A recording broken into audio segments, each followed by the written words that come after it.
Hi guys, I'm Mike. And I'm Stephen. And this is Indy Fanatics, your home for IndyCar content with weekly podcasts and feature videos.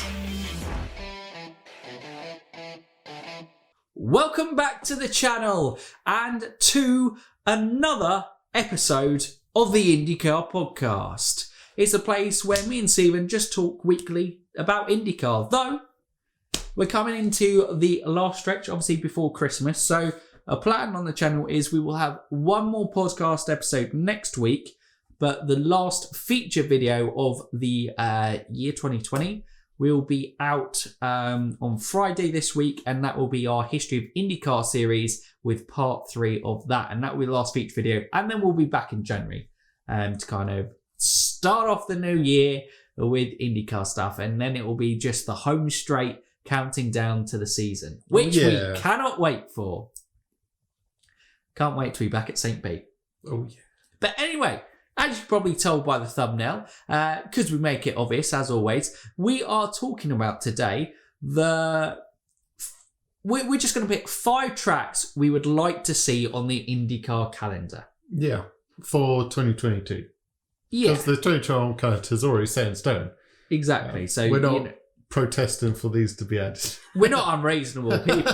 We'll give you time. just something that we'd like a return to IndyCar. Yeah. In terms of, and you know, this is meant to be kind of quite a fun thing. Obviously, you can agree, disagree with ours, throw some suggestions, some of your favourite tracks that you'd like to see return to IndyCar that may have never been on the IndyCar calendar, or you want to kind of return to the IndyCar calendar or some sort from there. Yeah. So yes, shall we get started off with pick number 1? Let's do it. Would you like to take pick number 1, or would you like me to take pick number 1? Sonoma is Boom. my pick number 1. Bam. Little backstory to this pick. We've recently been playing the Heat 4 NASCAR game where we discovered racing on the Sonoma racetrack. I know obviously it's been it used to be the season finale for IndyCar, but we were playing it in NASCARs, so obviously not quite IndyCar. Still waiting for the official game. Please, IndyCar. Please. And it was absolutely incredible. Uphills, downhills.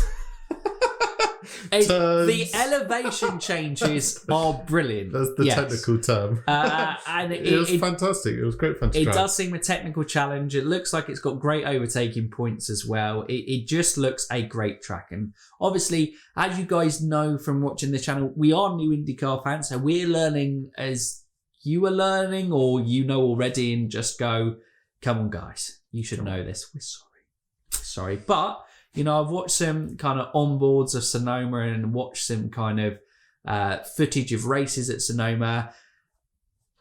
It looks a great track. It looks a great track for IndyCar. Yes, you could probably argue that, well, maybe it's quite similar characteristics-wise to Laguna Seca. Obviously, it doesn't have the corkscrew at the top, but probably fairly similar in that. And Laguna Seca was obviously the one that came on and replaced the calendar. But from what I've looked into, Sonoma obviously fell away from the IndyCar calendar because it was basically just hemorrhaging money. It was losing, I think they said in the last few years, $100,000 a year to host the race. Wow. So I can understand it. And IndyCar had all the cards because they said, if you can't pay it, the licensing fee, Sonoma wanted it to kind of be balanced out. If you can't do it, we'll bring back Laguna Seca. You can. Lo and behold, 2019, Laguna Seca was brought back to the season finale and brought back to the IndyCar calendar. Hadn't been on since the Champ Car days. It was a massive length of time. I think about 16 years it was between Laguna Seca races on an IndyCar championship calendar. So yeah, it was great to see Laguna Seca, but it was sad that it came at the cost of Sonoma. But if there is a financial way that they can make that race work, I think it's still a brilliant track to have on the IndyCar calendar. That uphill on the blind crest to the sweeping left-hander down the hill. Oh, awesome. Yeah. But I imagine it must be a hell of a lot of fun to drive. yeah. Really good on that aspect. So number 2, let's go into. We've kind of picked 2 road courses, 2 ovals, and not a surprise, but a race that would be interesting for us from there. So right, oval. I'm gonna go with Chicagoland. Now, obviously, there are a lot of ovals. I think you could probably throw into this Kentucky and stuff. Pocono, you could come back onto it. Maybe not. I think that's why I didn't choose that, because of the safety concerns, how it is in the year. And the uniqueness of it, I think Chicagoland is a kind of triangle oval on that aspect. And that adds something a little bit different to what we've got to the calendar in our ovals at the moment. And from what I understand, Chicagoland was a pretty good IndyCar track, but like maybe the reason that they've faded attendance at the ovals has been a little bit of an issue for IndyCar. I don't understand pictures from what I've seen and races where I've watched. There hasn't been an issue with crowds in that thing, but I think that was one of the ones as promoted, and I'm not sure whether they promoted the race as well as IndyCar would have hoped it to be. So yeah, it fell by the wayside. It's been on the NASCAR calendar at times, but yeah, I think that would be an oval that I would like to see return to the IndyCar calendar. But there are plenty, and it'll be interesting to hear in the comments down below your oval choices. Go from there, but we've got one more as well. Yeah, shall we go on to that now? Shall I go on to that? We'll just go back to back oval. Yeah, back to back. Okay, let's go for it. Back to back oval races in Iowa. Obviously, the classic last year. Simon Pagenaud from last to first, and we've lost it. One of the great stories of the 2019 season. Oliver Askey's first podium. Bam, bam, and it's gone. All that. All the joy it brought us. To be honest, outside the Indy 500, which will always be the oval that steals the headlines and the plaudits, Iowa was the best. Well, back to back 2 races outside of that. Yeah, definitely. And it's a shame to see it disappear from the calendar. I'm not sure if that costing issues again, or just we don't know. Then coming back on oval circuits. I feel like it was strong arming from NASCAR. I think NASCAR left Iowa and then IndyCar left as well. Ah, okay. Fair enough. Fair enough, NASCAR. You're the boss in America. Yeah. You call the shots. Iowa, it is really disappointing because I think it has been a great oval. Yeah. It naturally lends itself to good racing. Oval racing lends itself to pretty good finishes anyway, especially now that IndyCar is pretty much a spec series, bar setups and stuff. It generally lends itself to close finishes and, really close ones. So, yeah, I'm disappointed to see it. It was a race, it was an oval that I really enjoyed this year, and I think people have enjoyed over the years that it's been on the calendar. Since 2006 season was the last time it wasn't on the calendar. Yeah, it's disappointing to see it not feature. So if there is a possibility of it returning ASAP, that would be great. Love it. It's just a shame to see one of the best races of 2019 disappear in the next season. And also I'd say the focus probably on the Chicagoland and Iowa is there probably isn't enough ovals on the IndyCar calendar anyway. So at least one of them should return for 2022. There should be at least one more oval, in my opinion. Yeah. Right. Next one up for me, which means we're going back to a road course, and that is the classic circuit of Watkins Glen. Watkins Glen, it's just such a high-speed, unique track, I think. And I think it's something that the road courses lack. And it is almost just like a flat out pacey lap, isn't it? Yeah. Sector 1 is incredible. Going over a high speed chicane. Basically flat out. Yeah, the chicane section. Where you're climbing up the hill flat out. windy corners, and then you do the flat out chicane. But yeah, just that sweeping from the loading from one side of the car to the other. You know, it's not an oval, but it's probably as close as to the oval speeds as you're going to get. Yeah. It is a pretty kind of very quick lap. And it almost like just has that kind of braking zone at the end of the lap and turn one, almost like a and breathe before it goes flat out again. Let's go. Woo! What a track that is. And just for the onboards. Great onboards. I enjoy watching the onboards of Watkins Glen. And again, I think it was another track last appeared 2018 or 2017, I'm correct, before being replaced. I actually think it was 2017 before being replaced by Portland in 2018. It's just the options. They couldn't agree, couldn't find a space for it in the calendar, but the door was said to be open for return. So I think Watkins Glen is quite a realistic one to return in the future. And I think it's a good race. But again, I think it's another race that struggled with attendance for whatever reason. Maybe people prefer to watch on TV, because I imagine it would be quite a good one to watch on TV, because I can't imagine the stands-wise you get necessarily that great a view as a fan. It's more like F1 spectators. Yeah. But Americans want to see it all. Absolutely. Hence why you get the ovals. But yes, Watkins Glen was another one, number 4 on our list. Number 5, it's kind of 5/6. Yeah, because they're all Turner. Our surprise pick, our mystery pick, our special pick. And that is, of course, going back to our roots in F1 fanatics and 2 circuits in North America that we'd love to see IndyCar go. Well, North and Central America. Mexico is part of North America. Central America, isn't it? No, it's part of North America. Right, there we go. I've been blown. North America. Central America is the countries below Mexico.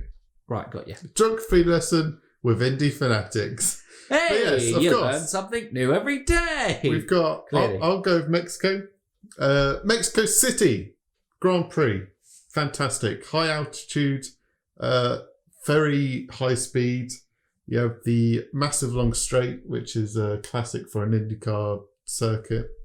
Then you have a technical middle section, and then last section you have some high speed S's. It's a fantastic circuit. Great races in F1, and I'm sure Indy will have some great races there as well. It's got one of my favourite grandstands in world motorsport. Yeah, where the cars literally go under the grandstand. Yeah, where the fans feel on top of the action there. Literally, because you are on top of the action. That's why it feels that way. But it's incredible. And I think the reasons why we're bringing F1 tracks onto it is, from a selfish point of view, it's quite nice to see IndyCar and F1 compete on the same tracks. Look, we know IndyCar won't be as quick as F1, but obviously, like we've done in our kind of feature video, F1 and IndyCar steering compared.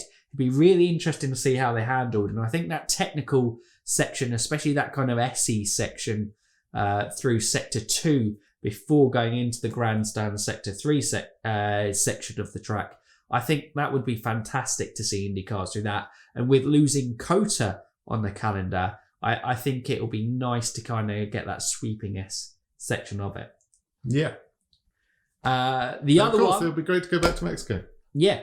Bam. With Pato Award. Pato, the rising Mexican star. Absolutely. I think there will be a real market for it, and Mexicans love IndyCar. Yep. So it will be great to see a race for them there. But the last one we're going to mention is Montreal, Canada. They're only allowed 2 race weekends on the circuit a year. Obviously, one is the Formula One Grand Prix, and the other, I don't even know if it has a weekend at the moment. I believe NASCAR used to race there, but I don't think they do currently. So I think there is a vacant slot for IndyCar to go there. But this, on a selfish point of view, I just think Circuit Gilles Villeneuve is a brilliant track. It's one of my favourites on the F1 calendar. High speed, so it suits IndyCar down to a T. And I just think, yeah, it'd be brilliant. The Wall of Champions, what a corner chicane that is. And especially with no power steering, that would be a hell of a corner. I'm sure we'd see probably a fair few clip the wall, if not go into the wall, handling out the chicane there. That would be crazy, certainly on that aspect. I know in the F1 game, I try to literally go flat out through it, which is fun. But yeah, I think it's a brilliant one. And it's just, like I said before, it'd be nice to have an F1 track. Now that we lost COTA, we had it, and it was interesting to see the difference between the cars there. It would be nice to see them compare on a different circuit. And I know we have Toronto. It's a great circuit, street circuit, the Toronto race. But I think Montreal would be quite nice to see as well. It'll be great. Great track that will suit Indy cars. Absolutely. So there is our 5/6 picks, because the F1 kind of go in and out for each one. It was more just we'd like to see an F1 circuit on the IndyCar calendar. So let us know your top 5 picks that you would like to kind of see return to calendar. Do you agree with ours? Would any of ours make your top 5? Would you have more ovals? Would you have more road courses? Is there another F1 track? Would you like to see COTA return? I know obviously our friends at Race Fan Heaven, Rick and Mandy, would definitely love COTA to return, as that's their home Grand Prix. But yes, I think, there's certainly a lot of tracks you could put into this category, and it'll be interesting to see what you guys come up with in the comments down below. But now, obviously, as always, round off the podcast with a little bit of news. So first news is the second seat has been confirmed at AJ Foyt Racing. A lot of people thought that might be Roman Grosjean. Heck, it might still be Roman Grosjean, and they might run 3 cars in the 2021 season. But Dalton Kellet has been confirmed as the second season. Drove part-time in his rookie year last year. Understandably tough year. I think it was rumored it was probably a season too early for him, but he's got that, half a season of that kind of part-time calendar under his belt. Now he's got a full-time. He's managed to get that package together for a full-time seat. With a more experienced teammate in Sebastian Bourdais on board, he's going to learn a lot from him. It's going to be interesting to see how Dalton does in his sophomore year. It certainly will be interesting to go on that. So congratulations to Dalton. Nice to see him have a return to the series, and it'll be nice to see how he steps up and progresses through his IndyCar career. Next up, Stephen, who is making a return to the Indy 500 and with a team that they haven't driven for in 15 years? I wonder. It's only one Pablo Montoya. JPM! For McLaren. Oh, yeah. SP, Arrow, McLaren SP. We all know that the third seat that they run at the Indy 500, they hadn't worked out getting a third seat to run full time without sponsorship. Yep. But they like to run a superstar seat, with Alonso going to Renault. It was banned from IndyCar. Yeah. By Renault. By Renault, not just IndyCar banning him. IndyCar love him. They would have him back. But it's probably going to be a couple of years before we see Fernando again. That meant that there was a vacant superstar seat. Jenson Button had been rumoured to maybe drive a few races for McLaren and IndyCar, but not on the oval. So I don't think the Indy 500 necessarily appealed to him, which is a surprise, because he is a driver who is capable, having had a win at Monaco, is capable to go on and get the Triple Crown, but maybe it's something that just doesn't appeal to Jenson. But one Pablo Montoya, obviously last time he would have driven that race was for Team Penske. I think it's been a couple of seasons now since he's done it. He's been more focused on the sports cars over the past couple of years. 2-time winner. Obviously, he has a chance now to become a 3-time winner of the Indy 500, joining names like Bobby Unser, Wilbur Shaw, Louis Meyer, Helio Castro-Neves, and Dario Franchitti as well. Yep. So it would be a huge achievement for him. McLaren, or Arrow McLaren SP, would love it, and they looked competitive last year. Had to be said. Yep, with in the hands of Pato. Yep, Fernando obviously had the what was it in the end? Clutch problem. Yeah, he had a clutch problem. So they had to manually restart his car every time on the pit lane. Then Askew had that big crash. where he suffered a concussion from. Yeah, absolutely. But no fault of his own there, because he was dodging Connor Daly. Yeah, Connor Daly had spun out. Yeah. So yeah, Arrow having an experienced superstar like that, it's going to be interesting to see it. It may be too far for Juan Pablo now. He may have gone past that elevation where he is capable of winning an Indy 500. Write him off at your own peril. But yeah, I think it's another great name to have on what is shaping up to certainly be an exciting Indy 500 lineup. And obviously, if you're wanting updates on who's driving seats who or rumours going around, Penske might even drive a fifth superstar car in there. You could obviously check out David Land as well. He's been covering a lot of that in recent history. Yep. Recent weeks, certainly on that front. Any other news? No. Yes, of course there is. Yes, there is. Oh yes, Ferrari. Back again. Ferrari tweeting just again the Ferrari story. Just they drop hints left, right. They're teasers. Ferrari. They may never come, but they're certainly flirting with the idea a lot. We're tweeting with a feature, I think, in the Ferrari magazine that the Indianapolis 500 is a trophy that has eluded the Ferrari team over its years competing in motorsport. And it's one that they definitely feel they want to add. So we may get a situation where Ferrari don't go full-time IndyCar, but they compete in the Indy 500. Part-time. And that would still be interesting. Still be cool. Very cool. It would be very hard to compete just one race. Yeah. But hey, if there's only one race you want to compete in, it's the Indy 500. So yes, again, not really much to that other than Ferrari are just flirting with the idea a bit. And they just, these hints keep dropping and they go from there.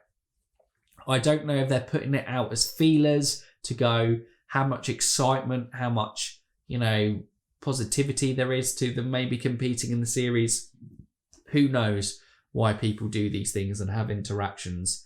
But yeah, it's another interesting footnote in the ever-developing story in the Ferrari to IndyCar potential. And that's it. That is it this time. That's it. That's all it's done. As well, always on the IndyCar podcast. Hope you've had fun. It's always nice in these close seasons to kind of have random discussions like the tracks things and kind of get opinions from you guys, the fans. We'll maybe look on a more kind of Christmassy theme next week from there. But yeah, that's it from us. So if you're new around here or haven't done so already, Stephen, what can they do? You can like, subscribe, and ding that bell. Ding it! So from now, you Indy fans, keep racing.